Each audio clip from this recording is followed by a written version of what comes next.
Inama y'umunsi y'abashakanye, imibonano mpuzabitsina ku bantu bashya mu rukundo. Reka tuvuge yuko umaze igihe gitoya cyane ushinze urugo, nubwo ariko nabikoze kera nawe bibareba. We n'uwo mwashakanye rero mubonye umwanya mwiza wo guhura kandi mugiye kugira ubwisanzure butangaje, kuko bwa nyuma na nyuma mubonye igihe mwifuje nyuma y'imyaka yose mwamaze mukundana murimo kwitegura kino gihe. Nyuma rero nubwo wenda bisa n'ibitoroshye, ariko ubu ngubu mwinjije ubucuti bw'umubiri muri uyu mubano wanyu mushya, aho ibi ngibi bishobora kuba byiza cyane cyangwa se bigashobora kuba bibi cyane. Ku bagore benshi kwigaragariza abagabo babo ubusa bwose uko bwakabaye, yewe nubwo baba bamaranye igihe kinini cyane, ni ibintu bishobora kubatera ubwoba. Uyu munsi rero reka dusangire inama zishobora kudufasha kongera ubucuti bw'umubiri hagati yacu ndetse n'abo twashakanye. Duhereye ku bagore benshi imibonano mpuzabitsina ari igikorwa cyiza, ariko gisaba ibintu byinshi cyane. Mu bisanzwe ushobora gusanga umerewe neza nk'umugore mu gihe mwembi muri mu mwijima. Ibi ngibi se siko bigenda kuri benshi. Uba wumva yuko igihe mutarebana n'umugabo wawe nta kibazo kirimo, kuko nyine uba utarimo guhangayikishwa n'uko umubiri wawe usa cyangwa se uko uteye.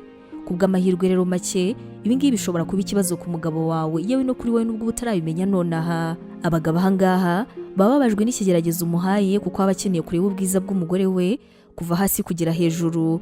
Niba umugabo wawe agusaba kureba umubiri wawe, nuko agukunda, ntabwo ari uko agamije kureba inenge ziri ku mubiri wawe.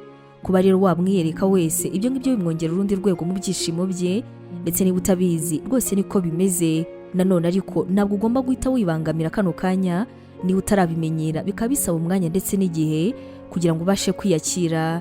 Inama nziza rero kuri wowe, cyane cyane ku mugore ndetse no kuri mwese yabafasha, mugomba guhurira hagati.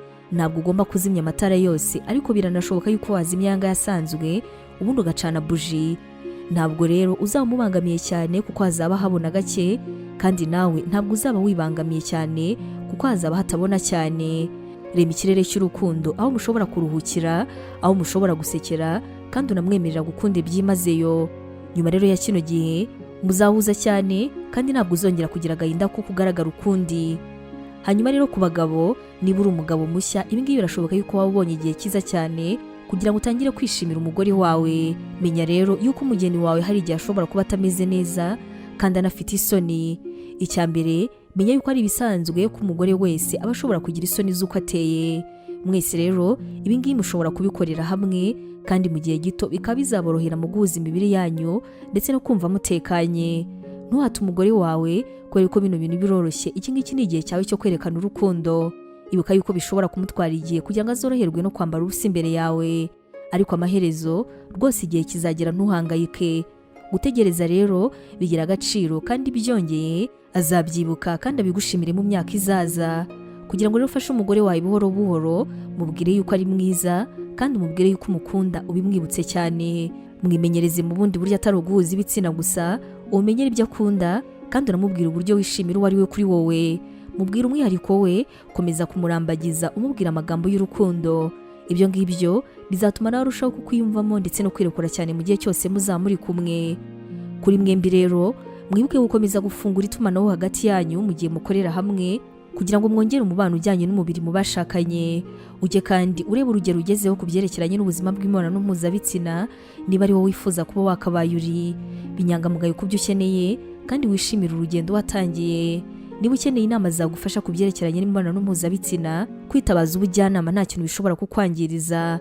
Byose ni ibintu bizagenda biteza intambwe nziza cyane kandi zishimishije mu mubano wanyu. Imana iguhe umugisha. Ubu butumwa mwabuteguriwe kandi mwabugezwagaho na Nibintije Evangelical Ministries International, ariyo magambo ahinnye izwi nka NEMI.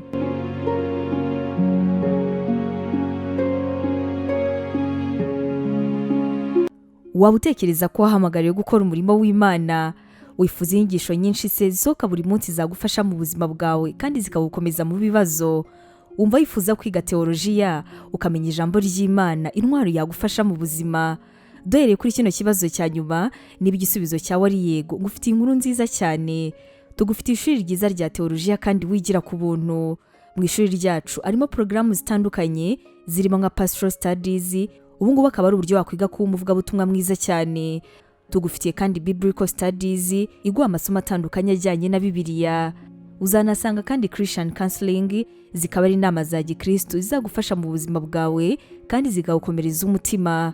Gusobanukirwa neza ibi wasura urubuga rwacu ari rwo wa#NIMBibleInstitute.com cyangwa se nanone ukaba watwandikira kuri WhatsApp ari ikimenyetso cyo guteranya 141 232 650 34. Wanatwandikira kandi kuri nemevangelism@yahoo.com. Tuzishimira gusangira nawe ijambo ry'Imana.